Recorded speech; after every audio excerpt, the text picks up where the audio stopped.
안녕하세요. 이동일 목사와 함께하는 매일 성경 큐티 시간입니다. 오늘 우리가 함께 나눌 본문은 이사야 성경 34장 1절에서 17절 말씀입니다. 여러분 혹시 이런 생각을 해보신 적 있으십니까? 저 사람은 저렇게 사는데 왜 아무 일도 없지? 정직하게 살려고 애쓰는 사람은 손해를 보고 힘 있는 사람은 자기 마음대로 하는 것 같습니다. 회사에서도 그렇잖아요. 원칙을 지키는 사람보다 줄을 잘 잡은 사람이 더 빨리 올라가는 것 같고, 관계에서도 그렇지요. 상처를 준 사람은 아무렇지 않게 잘 사는데 상처받은 사람만 밤잠을 이루지 못할 때가 있습니다. 이때 우리의 마음속에 질문이 하나 생깁니다. 하나님, 정말 보고 계십니까? 악이 이렇게 계속되어도 되는 겁니까?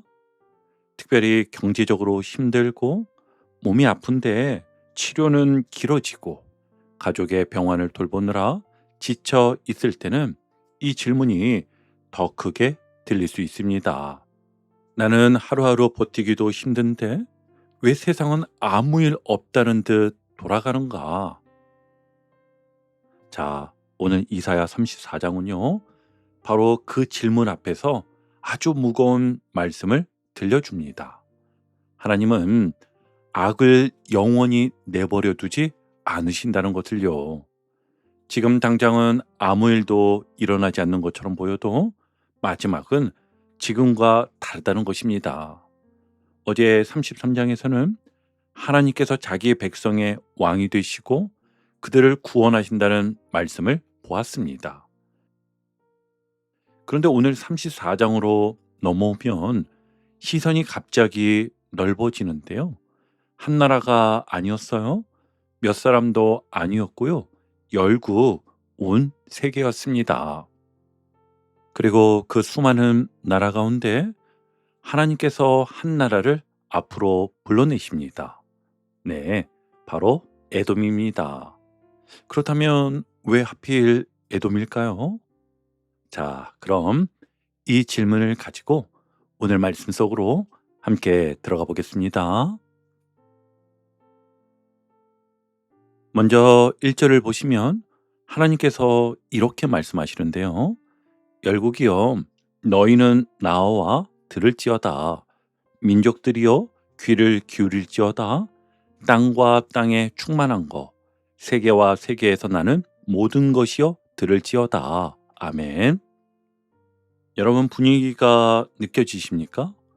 마치 아주 중요한 속보가 나와서 모든 사람이 화면 앞으로 모이는 장면과 같습니다. 다 들어라. 열국도 듣고 민족들도 듣고 온 세계가 들으라는 겁니다. 왜요? 지금부터 하실 말씀이 유다에게만 해당되는 이야기가 아니기 때문이었죠. 하나님께서는 세상 모든 나라와 모든 권력이 결국 하나님의 판단 아래 있다는 것을 선언하십니다. 우리는 세상을 보면서 어떤 힘은 영원할 것처럼 느낄 때가 있습니다. 거대한 기업도 그렇고 강한 나라와 권력도 그렇고 돈과 지위도 그렇습니다. 저건 절대 안 무너지겠다. 그렇게 보입니다. 그런데 여러분, 계절을 생각해 보십시오. 한여름에는요, 이 더위가 영원히 끝나지 않을 것 같습니다. 또 한겨울에는 추위가 세상을 다 차지한 것 같지요. 그런데 계절이 바뀌면 어떻습니까? 언제 그랬냐는 듯 지나갑니다. 오늘 하나님께서는 세상의 힘도 그렇다고 말씀하시는 것입니다. 지금은 세상을 꽉 채우고 있는 것 같아도 하나님께서 정하신 때가 오면 지나갑니다. 그래서 4절에서는 아주 큰 그림이 나옵니다. 함께 보시면은요. 하늘의 만상이 사라지고 하늘들이 두루마리 같이 말리되 그 만상의 쇠자남이 포도나무 잎이 마른 같고 무화과나무 잎이 마른 같으리라. 아멘. 당시 사람들에게 하늘의 해와 달과 별은 변하지 않는 것처럼 보였습니다.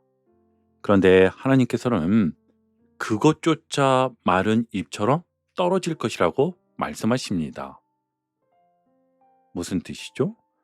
사람이 절대적이라고 생각하는 것 가운데 정말 절대적인 것은 없다는 것입니다. 돈도 그렇습니다. 건강도 그렇고요. 권력도 그렇습니다. 그러므로 우리는 없어질 것을 영원한 것처럼 붙들고 살아서는 안 됩니다. 자, 그런데 5절에서 갑자기 한 나라의 이름이 이제 등장합니다. 에돔인데요. 여호와의 칼이 하늘에서 족하게 마셨은즉 보라, 이것이 에돔 위에 내리며 진멸하시기로 한 백성 위에 내려 그를 심판할 것이라. 아멘. 왜 수많은 나라 가운데 하필 에돔이었을까요? 일단 에돔은요, 에서의 후손들입니다. 에서는 야곱의 쌍둥이 형이었습니다. 그러니까 아주 멀리 떨어져 있던 민족이 아니에요. 이스라엘과 혈통적으로 가까웠지요. 그런데 시간이 흐르면서 에돔은 하나님의 백성을 대적하는 자리에 섭니다. 가까이 있었지만 하나님의 뜻과는 멀어졌다는 것이었어요. 그리고 에돔에게는 또 하나의 커다란 특징이 있습니다. 자신들은 안전하다고 생각했습니다. 높고 험한 산악지대와 견고한 요새가 있었기 때문에 누가 우리를 건드릴 수 있겠는가, 이 마음이 크게 자리 잡고 있었던 거지요. 한마디로 말하면 자기 힘을 믿는 교만입니다. 그래서 오늘 에돔은요, 단순히 한 민족의 이름으로만 등장하는 것이 아닙니다. 하나님 없이도 살 수 있다고 생각하고 자기 힘과 자기 안전을 절대적으로 믿으며 심지어 약한 사람을 짓밟으면서도 괜찮다고 생각하는 세상의 모습을 대표해서 서 있는 것이었어요. 여러분, 우리도 조심해야 합니다. 신앙생활을 오래 했다고 해서 자동으로 하나님을 의지하는 것은 아닙니다. 예배를 드리면서도 마음으로는 돈을 더 믿을 수 있고요. 기도하면서도 결정적인 순간에는 내 경험만 붙들 수 있습니다. 교회에서는 하나님을 말하면서 회사에 가서는 현실은 힘 있는 사람이 이기는 거야 라고 살아갈 수도 있잖아요. 그런데 바로 그 순간 에돔의 모습이 우리 안으로 들어올 수 있다는 것을 우린 꼭 기억해야 합니다. 그리고 6절과 7절을 보면 심판의 장면이 제사 장면처럼 묘사되는데요. 어린 양과 염소, 순양과 들소와 송아지와 수소가 등장합니다.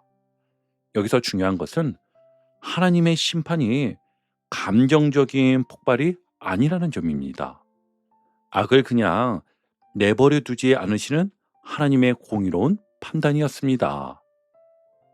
그리고 8절이 그 이유를 분명하게 밝혀주는데요. 이것은 여호와께서 보복하시는 날이요 시온의 송사를 위하여 신원하시는 해라. 아멘. 여기서 중요한 단어가 있습니다. 신원하시는. 하나님께서 억울한 자기 백성의 송사를 외면하지 않으신다는 것입니다. 여러분, 이것은 지금 억울한 일을 겪고 있는 분들에게 아주 중요한 말씀입니다. 정직하게 살았는데 손해를 보셨습니까? 관계 속에서 내가 하지 않은 말 때문에 오해를 받았습니까? 아무리 설명해도 내 진심을 알아주는 사람이 없는 것 같습니까? 하나님께서 말씀하십니다. 내가 알고 있다. 사람의 마지막 판단이 하나님의 마지막 판단은 아닙니다. 그러므로 내가 직접 복수해야만 정의가 이루어지는 것이 아니죠. 하나님께서 판단하십니다. 또 하나님께서 신원하십니다. 이 믿음이 있기 때문에 우리는 억울해도 악을 악으로 갚지 않을 수 있는 것입니다. 자, 이제 두 번째 단락인데요. 9절부터 장면이 완전히 바뀝니다. 전쟁이 끝난 뒤에 에돔을 보여주십니다. 그런데 사람이 없어요. 도시도 없고 왕궁도 버려져 있습니다. 9절과 10절을 보면 시내는 역청이 되고 티끌은 유황이 되고 땅은 불붙는 역청처럼 묘사됩니다. 그리고 11절부터는 당아새와 고슴도치, 부엉이와 까마귀가 그 땅을 차지합니다. 한때 사람이 살던 곳이었어요. 왕이 있었고 귀인이 있었고 궁궐이 있었습니다.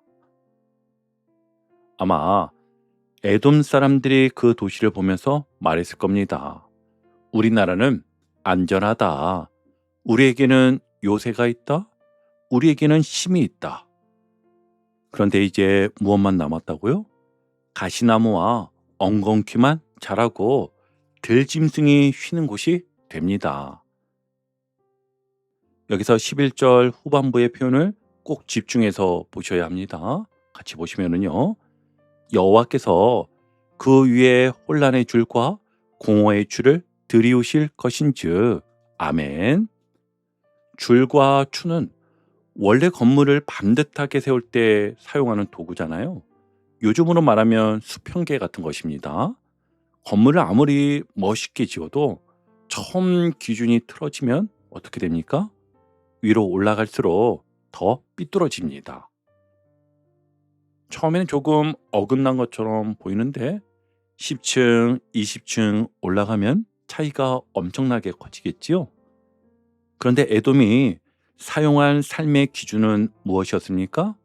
하나님의 뜻이 아니었습니다. 힘이 기준이었습니다. 그리고 내 안정과 내 이익이 기준이었습니다. 그러니 겉으로 아무리 화려하게 세워도 마지막은 혼란과 공허가 될 수밖에 없었던 것이죠. 여러분, 이 말씀은 우리 삶에도 아주 가까이 있습니다. 생각해 볼게요. 회사를 선택할 때도 연봉만 기준이 될 수 있습니다. 그러면 어느 날 돈은 벌었는데 삶이 무너져 있을 수 있습니다. 가정에서도요. 내가 옳다는 것만 기준으로 삼을 수 있습니다. 그러면은요. 논쟁에서는 이겼는데 관계는 잃어버릴 수 있습니다. 교회에서도 마찬가지입니다. 우리 교회가 얼마나 커졌는가, 사람들에게 얼마나 인정받는가, 이것만 기준이 되기 시작하면 겉은 화려한데 속은 공허해질 수 있습니다. 그래서 오늘 말씀은 묻습니다. 지금 내 인생을 재고 있는 줄은 무엇이냐? 돈이나 사람들의 인정입니까? 자녀의 성공이나 건강입니까? 아니면 하나님의 말씀입니까? 자, 그런데 여기에서 또 하나 중요한 반전이 있습니다. 에돔의 모든 것이 무너지는데요. 왕도 사라지고 귀인도 사라지고 궁궐도 사라집니다. 그런데 사라지지 않는 것이 하나 있습니다. 무엇일까요? 하나님의 말씀이었습니다. 16절을 보시면은요. 너희는 여호와의 책에서 찾아 읽어보라. 이것들 가운데서 빠진 것이 하나도 없고 제짝이 없는 것이 없으리니 이는 여호와의 입이 이를 명령하셨고 그의 영이 이것들을 모으셨음이라. 아멘. 여러분 정말 놀랍지 않습니까? 에돔은 사라집니다. 그들이 자랑하던 성도 사라지고 힘도 사라지고 지도자도 사라지지요. 그런데 하나님의 말씀은 남습니다. 그리고 하나님께서 말씀하신 것은 결국 그대로 다 이루어집니다. 그러니까 34장의 마지막 질문은 이것이었어요. 너는 지금 무엇을 더 현실이라고 믿고 있느냐? 눈앞의 상황입니까? 아니면 하나님의 말씀입니까? 지금 내 형편이 너무 힘들면 형편이 하나님의 말씀보다 크게 보이잖아요. 통장 잔액이 줄어들면 숫자가 말씀보다 더 현실적으로 느껴지고요. 검사 결과를 기다리고 있으면 의사의 한마디가 세상에서 가장 큰 말처럼 들립니다. 가족의 병환이 오래되면 앞으로도 계속 이렇게 살아야 하나? 이 생각이 마음을 덮습니다. 그런데 오늘 16절은 우리에게 말씀합니다. 여호와의 책에서 찾아 읽어보라. 아멘. 지금 보이는 상황만 읽지 말고 하나님의 말씀도 읽으라는 것입니다. 상황에는 끝났다고 쓰여 있을 수 있습니다. 그러나 하나님께서 아직 끝났다고 말씀하지 않으셨다면 끝난 것이 아니었어요. 반대로 세상이 20이면 안전하다, 이 정도 돈이면 걱정 없다, 이 자리만 지키면 된다라고 말해도 하나님 없는 안전은 영원하지 않습니다. 그래서 믿음은요, 현실을 무시하는 것이 아닙니다.